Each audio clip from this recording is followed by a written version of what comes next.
You know how when you see a houseplant just sort of wilting in a really dark, chilly corner of a room, your first instinct is usually something like, "Oh, it needs sunlight."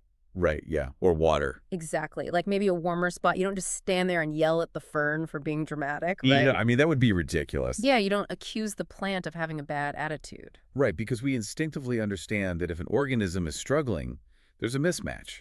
Right. Like a mismatch between its biological needs and its environment. We Yeah. look at the environment as the problem, not the Yeah. biology. Exactly. But, and this is the crazy part, when it comes to human beings, we seem to do the exact opposite. We really do. And that disconnect is at the absolute center of our deep dive today. We are exploring this massively provocative manifesto called The Petulance Plague, Reclaiming Nature's Emotional Baseline. Oh, such a fascinating text. It really is. And its central mission is simple, but honestly wild. It argues that what we call normal adult behavior in modern society is actually just a socially accepted trauma response. Yeah, it is a very comprehensive and, frankly, very intense framework. The author isn't just dealing in abstract philosophy here. Right. They are attempting to trace this idea of suppression into the most granular physical realities of our daily lives, right down to, like, the literal temperature of the rooms we sit in. Which is exactly why we are diving into this today. Because whether you are someone who has ever felt just, inexplicable exhaustion, or you're that person constantly freezing in your office while wrapped in a blanket like a burrito, or maybe you've just been told your whole life that you're too much just for expressing how you feel. Which so many people hear. Right. Well, this deep dive is going to completely reframe how you look at your own body. We're going to look at the biology of why you might always be cold, why the author claims babies are systematically trained to suppress their needs, and how they suggest you can actually survive this system. Without losing your mind, hopefully. Yeah, exactly. So, okay, let's unpack this. What if this society we consider perfectly functional is actually fundamentally opposed to biological truth? That is the core premise we have to grapple with first. The manifesto argues that every society constructs a baseline. Okay. A baseline. Yeah, think of it as an invisible floor of acceptable feeling and expression. But the author's claim is that our current societal baseline is not neutral. And it certainly isn't natural. So what is it calibrated to then? They argue it is calibrated to trauma, to suppression, and basically to a metabolized residue of feelings we were never allowed to actually process. Wow. And the really insidious part, at least according to this essay, is the fraud of it all. Like, we misidentify this trauma-adjusted average as a natural norm. Exactly. So to operate within this collective numbness, to suppress your grief or moderate your joy or just push through your Just exhaustion. grin and bear it. Yeah, that is what society deems functional or mature. But I have to play devil's advocate for a second here. Go for it. Isn't a certain amount of emotional regulation just, I don't know, necessary for a functioning society? Like, is the author really arguing that all emotional restraint is trauma? Well, no. The author draws a sharp line between healthy regulation and chronic dissociation. Okay. If we connect this to the bigger picture, this baseline functions as a societal currency.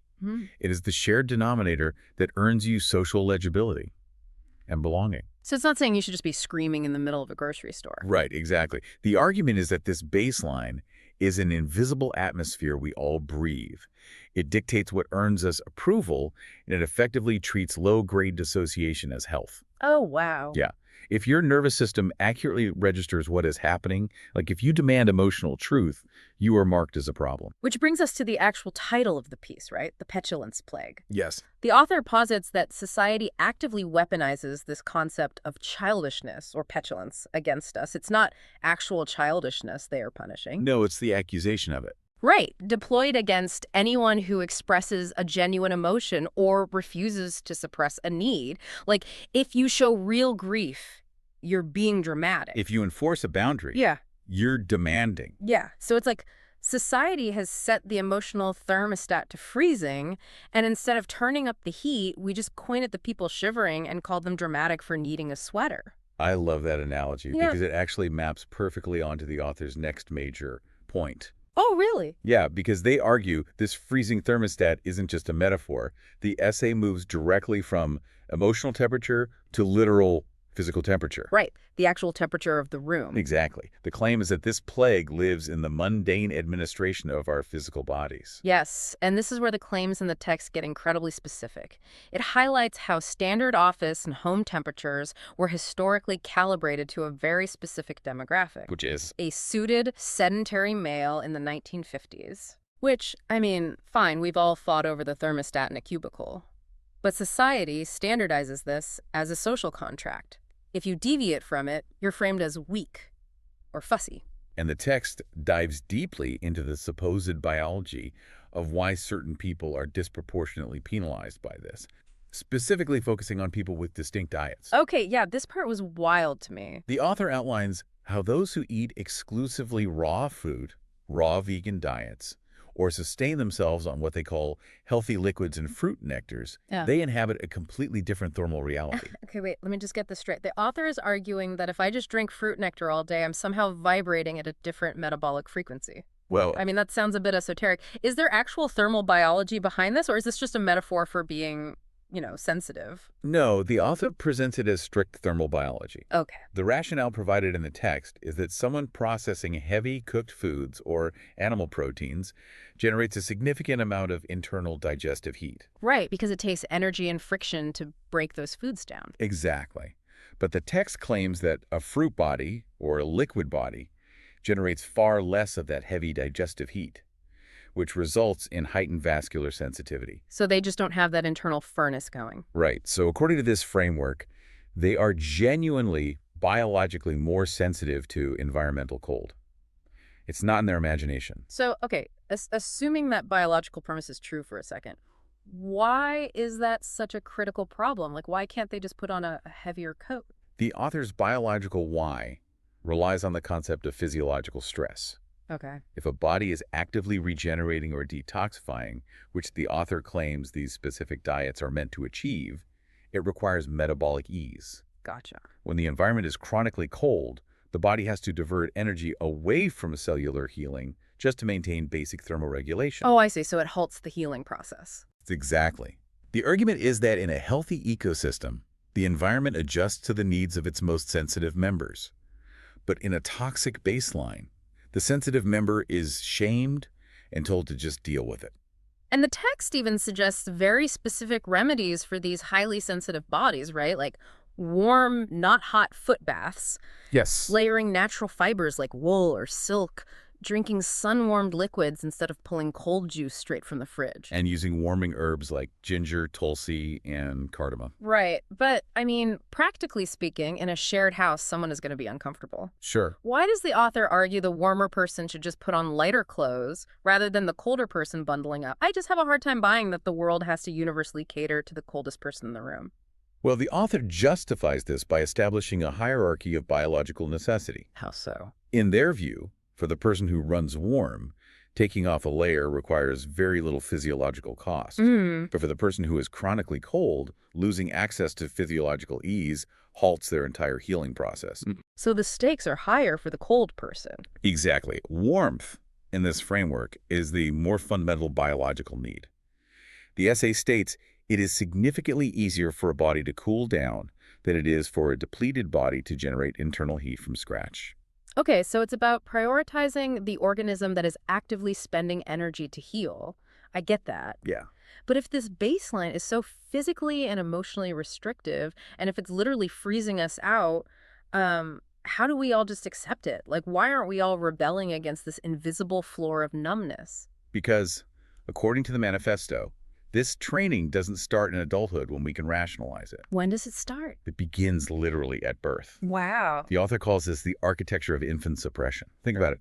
A baby arrives entirely unarmored. They signal their exact needs with total accuracy. Right. If they are cold, hungry, or even just sensing suppressed anger in the room, they signal it by crying. Exactly. But the text argues that the compression begins almost immediately. Because they get put into rooms that are too loud or too cold. Right. Or they're isolated to sleep alone because of social norms. And the baby, whose only tool is that pure signal, learns something devastating in the gap between their cry and the response. That their signals don't always work. Yes. The environment does not adjust. That is heartbreaking. It is. And because holding on to the memory of those unmet needs would be totally disorganizing to a developing human brain, the body suppresses it. So it's a survival mechanism. The author frames this as a brilliant survival mechanism for a context that offers no better options. And to explain exactly how we carry this, the text outlines 4 distinct layers of memory. Right. First, there's the conscious layer. That's just the surface narrative we remember, like the stories we tell ourselves about our childhoods. The stuff we are aware of. Right. Then the emotional layer. This is where you have a massive reaction to a present circumstance, like a specific tone of voice, but you don't know why. It's the trapped emotional charge. Exactly. And then it gets deeper into the body. The third is the somatic layer. The physical holding? Yeah, the author describes this as literal muscular bracing. This isn't just feeling tense. It's the mechanism of a permanently tight throat or a collapsed chest that you've just accepted as your basic anatomy. Wow, so you don't even notice it anymore. Right. It's the body physically holding back an expression that was never allowed to complete its arc.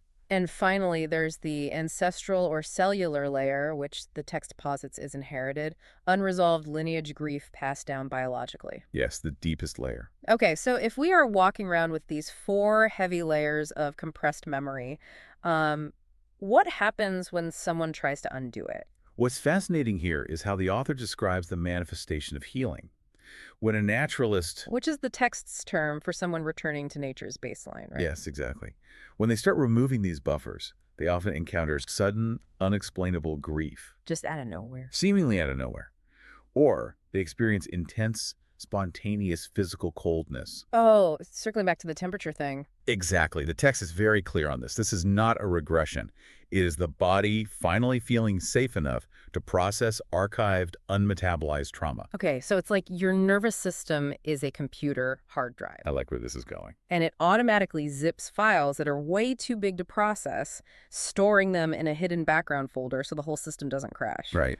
But when you finally get enough RAM, like enough safety, warmth, or somatic capacity, it auto-unzips them, which feels like a total breakdown, but is actually just a vital system update. That's a highly accurate way to visualize the author's point. The emotional charge was archived, not deleted. And when the capacity expands, the charge finally completes its original arc. That makes so much sense. So if this is how we're relentlessly trained into the baseline, it really begs the question, what happens to the people, the groups, and the natural forces that refuse to or simply cannot conform to this compression? The manifesto calls this the great scapegoating. The great scapegoating. Yes. The argument is that a system built on denial has to project its shadow somewhere. It projects it onto anything that embodies natural fullness or uncompromised need. And the text lists these targets very specifically, right? Arguing that societal norms are deliberately constructed to pathologize them. Let's walk through those because the claims here are sweeping. Yeah, let's do it. Women are scapegoated, the author argues, because their cyclical nature, hormonal fluctuations, and intuitive intelligence disrupt the linear baseline. So they are routinely medicated or dismissed as experiencing instability. Right. But men are scapegoated too, just differently. Oh, so? They are structurally stripped of their emotional nature, told that tears or vulnerability are weakness, and then blamed for the damage that their emotional suppression inevitably causes in their relationships and communities. Man, that's heavy. And the framework extends to mothers too, right? Yes, who are subjected to impossible demands. Expected to produce economically immediately postpartum while managing their grief and exhaustion in total isolation. And children, of course. They are the clearest mirror of nature's baseline, so their natural anger or grief is often pathologized as a disorder that needs immediate regulation. Exactly. Fix the kid, don't change the environment. Right. And it doesn't stop at humans. No, it doesn't. The text notes how this scapegoating applies to animals, like pointing to factory farming as a direct mirror of our own denied capacity for suffering, and to Mother Nature herself, who is paved over and treated as a mere instrumental resource. The author's view is that if society can't control its own internal nature, it aggressively dominates external nature. And to maintain all of this, the author argues that society actively redefines the very concept of intelligence. Like what we consider smart. Right. We prioritize abstract reasoning, mathematical pattern recognition, and economic productivity. Meanwhile, we actively suppress and devalue somatic intelligence, emotional intelligence, and intuitive wisdom. And the result of that. According to this essay, it's a civilization with extraordinary analytical capacity, but a catastrophic wisdom deficit. And a culture without wisdom cannot course correct before causing irreparable damage. The text even makes the controversial claim that hidden knowledge is actively gatekept. Yes, it does. They specifically mention things like indigenous somatic traditions or the living food medicine we discussed earlier. The author claims these are discredited because they threaten the baseline's economic interests. Which they say are organized around managing disease rather than resolving it. Right. And, whether or not you buy into the conspiracy of it all, it brings up a massive question. So what does this all mean?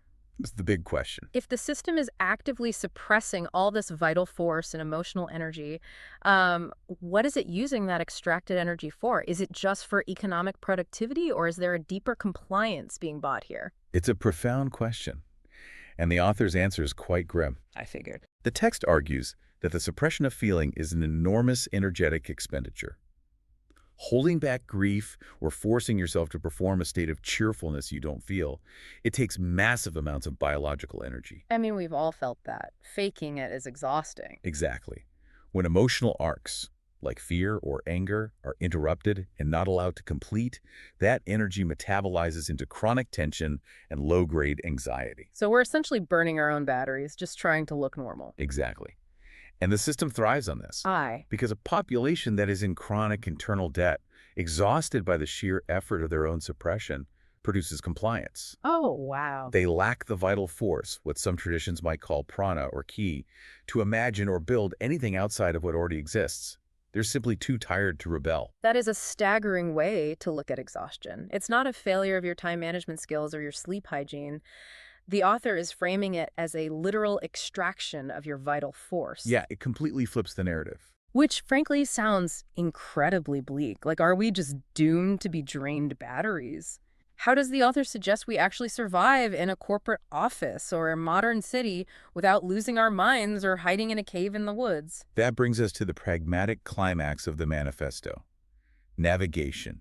Okay, good. Some hope. The text provides a framework for living as what they call a naturalist inside the system. And it starts with a concept called strategic legibility. I found this concept fascinating. Strategic legibility is the idea of translating your natural state into forms the system understands when it's necessary for survival. Right, playing the game a bit.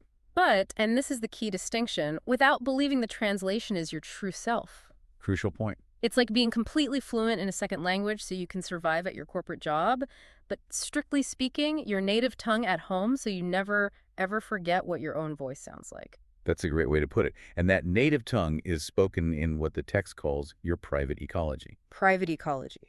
The author insists a naturalist must maintain spaces, relationships, and literal physical contact with the earth where the natural baseline is cultivated. So what does a private ecology actually look like in practice? According to the text, it means putting bare feet on real soil, getting actual sunlight on your face, and cultivating environments, even if it's just one room or one friendship, Right. where full spectrum feeling is welcome. The author frames these not as weekend luxuries or self-care treats, but as load-bearing structures for your sanity. Wow. And when it comes to navigating those feelings in the real world, the text advises something called sequencing feeling, Yes. meaning you feel the emotion completely internally inside your own body before expressing it to the outside world. Right, you don't leak it everywhere. Exactly. It's like when your boss sends a highly passive-aggressive email at 4:55 p.m. on a Friday. The worst. Instead of immediately firing back a defensive reply and trying to get them to understand you, this framework suggests you actually sit with that spike of hot anger in your body first. You feel it all the way through. Yeah, you give yourself the warmth and patience that the world might not offer. Because you don't wait for the system to accurately read you or validate you. The author uses this beautiful metaphor.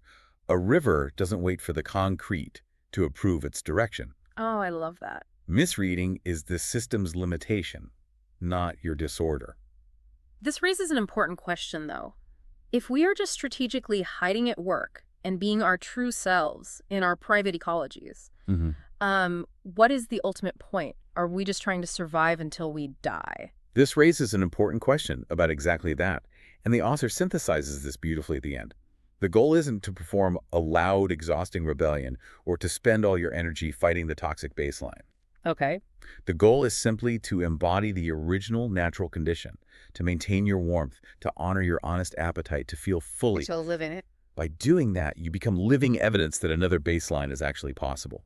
And the essay posits that once that evidence is embodied, it cannot be unseen by the people around you. Living as evidence. It's a powerful idea. It really is. Whether you agree with the dietary specifics or the claims about modern medicine, the ultimate takeaway of this text asks us to stop viewing our sensitivity, our exhaustion, our need for genuine rest, and even our need for a warmer room as personal failings. It asks us to start viewing them as accurate biological intelligence. If you are cold, you are cold. If you are tired, your body is intelligently demanding repair. It is a framework that encourages a radical reclamation of self-trust in a world that often requires our self-doubt to function smoothly. It really does. And as we wrap up this deep dive into the petulance plague, I want to leave you with one final provocative thought from the text to mull over on your own. Oh, this is a good one. We talked earlier about the somatic layer of memory, Mm. how the body holds emotional suppression as physical tension. Yes. Well, the text also proposes a somatic map of temperature. It suggests that chronically cold hands signify withheld reaching, and a chronically cold chest signifies grief or contracted love. So tomorrow, pay attention to the one specific part of your body that is